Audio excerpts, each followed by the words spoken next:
सारे बच्चों हर कक्षा में दो प्रकार के बच्चे पाए जाते हैं। कुछ बच्चे होते हैं जो अपना सर्वश्रेष्ठ करते हैं और सफल होते हैं, और कुछ बच्चे होते हैं जो समान रूप से पढ़ने के बाद भी सबसे पीछे हो जाते हैं, अर्थात असफल हो जाते हैं। तो सफल होने वाले बच्चे और असफल होने वाले बच्चों में जो अंतर होता है, बेसिक रूप से मात्र और केवल मात्र उनके रिवीजन का होता है। तो रिवीजन के अतिरिक्त उन दोनों बच्चों में किसी प्रकार का कोई अंतर नहीं होता है, क्योंकि क्लास में दोनों बच्चे समान रूप से बैठते हैं, पूरी क्लास अटेंड करते हैं। वही टीचर उस सफल बच्चे को भी पढ़ाता है और वही टीचर उस असफल होने वाले बच्चों को भी पढ़ाता है। दोनों समान रूप से 6 से 7 घंटे क्लास अटेंड करते हैं।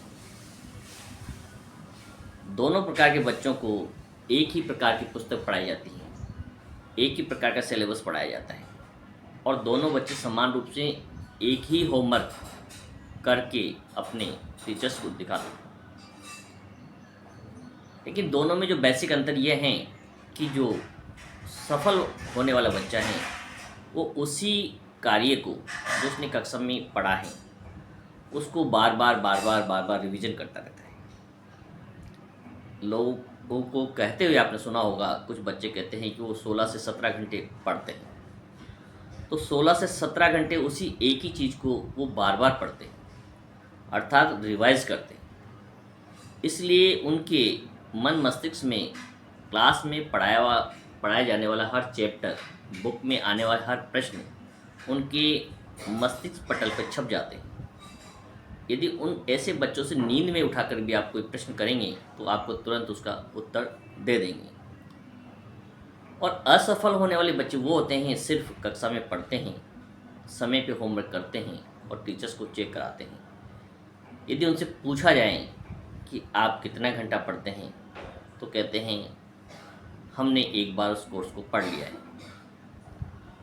और जो दूसरे बच्चे पढ़ रहे हैं 17-18 घंटे, वो तो हम एक ही बार में पढ़ चुके हैं। तो दोनों में ये बेसिक अंतर होता है कि जो सफल होने वाले बच्चे हैं उसी एक ही चीज़ को, क्योंकि एक निश्चित सिलेबस दोनों बच्चों को दिया गया है, एक अनुमान माने कि एक बुक के अंदर 10 चैप्टर हैं, तो दोनों बच्चों के पास समान चैप्टर हैं, समान करिकुलम हैं और समान टीचर से पढ़ाने वाले, और समान होमवर्क उन्हें दिया गया है। लेकिन एक बच्चा उसी कार्य को लगातार 10 से 15 घंटे तक पढ़ रहा है, अर्थात रिवाइज कर रहा है, और एक बच्चा सिर्फ क्लास में पढ़ता है, घर पे आके होमवर्क करता है और उसे छोड़ देता है कि जब परीक्षाएं आएगी तब वो उसे पढ़ेगा, और 1 या 2 दिन पढ़कर परीक्षा देने जाता है। तो बेसिक रूप से आप समझ सकते हैं दोनों में कितना अंतर होगा।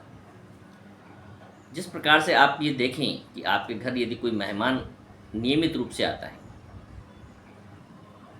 तो उसकी आप आवाज़ से भी पता लगा सकते हैं कि कौन आपके घर में प्रवेश कर रहा है, जबकि उसे आप देखेंगे नहीं। बाहर से उसकी आवाज़ सुन के ने मात्र से आप ये बता सकते हैं कि कौन सा व्यक्ति आपके घर आया है। उसके हर हाव भाव को आप पहचान सकते हैं, किस प्रकार से वो बोलता है, किस प्रकार के शब्द उसके हैं, किस प्रकार के विचार उसके पास है। और एक ऐसा मेहमान होता है, रिश्तेदार होता है, जो साल में एक बार आपके पास आता है या 6 महीने में एक बार आपके घर आता है, और वो यदि आपके घर आता है तो उसकी आवाज़ से आप नहीं बता सकते कि कौन व्यक्ति आया है और वो व्यक्ति किस प्रकार से सोचता है, किस प्रकार से बोलता है। तो ये बेसिक अंतर जो हैं हमें समझना होगा। यदि आप अपनी पुस्तकों से इसी प्रकार से रिश्तेदारी बनाएंगे, बार बार उसे पढ़ेंगे, उसी सिलेबस को बार बार दोहराएंगे, तो निश्चित रूप से उस बुक में जितने भी चैप्टर्स हैं उनसे बनने वाले जितने भी प्रश्न हैं आपके मन मस्तिष्क में स्थायी रूप से मेमोरी में फिट हो जाएंगे, और आप उन सब प्रश्नों के उत्तर आधी रात को नींद में यदि आपसे जगह के पूछा जाए तो उसे तुरंत दे पाएंगे। तो ये प्रभाव है निरंतर अभ्यास का। जिस प्रकार से पत्थर पर भी नियमित रूप से पानी की धार को यदि गिराया जाए तो उस पानी के अंदर भी छेद हो जाता है, निशान बन जाता है। तो यदि आप किसी भी पुस्तक को, किसी भी सिलेबस को निरंतर लगातार पढ़ते रहेंगे तो निश्चित रूप से आपको उस क्षेत्र में कोई भी नहीं हरा सकता है। जितने भी कोचिंग इंस्टीट्यूट हैं, जितनी शिक्षण संस्थाएं हैं, वो सिर्फ और सिर्फ यही करते हैं कि उसी एक ही चीज़ को बार बार कई हज़ारों बार पढ़ाते हैं। नियमित रूप से कोचिंग क्लासेस के अंदर 10 घंटे बच्चे बैठते हैं और 5 से 7 घंटे उसका रिवाइज करते हैं। तो उसका प्रभाव ये होता है कि ऐसा कोई प्रश्न उनसे नहीं छूट पाता है जिसको उन्हें याद ना हो, और तुरंत प्रभाव से स्पीड से वो एग्ज़ाम हॉल के अंदर उसका उत्तर दे पाते हैं। क्योंकि जितने भी आईआईटी के नीट के जो एग्ज़ाम होते हैं उसके अंदर टाइम बेस होता है और निश्चित समय में आपको वो सारे प्रश्न करने होते हैं। एक प्रश्न के लिए आधा मिनट का समय होता है, उसे कंप्लीट करें। और जो व्यक्ति निरंतर अभ्यास करता है वही उसमें सफल हो सकता है, और जो केवल एक बार पढ़ करके भूल जाता है, सोचता है कि वो परीक्षाओं में पढ़ेगा, तो कभी भी सफल नहीं हो सकता। इसलिए आप रिवीजन को महत्व दें और इसी प्रकार से आप आगे बढ़ सकते हैं।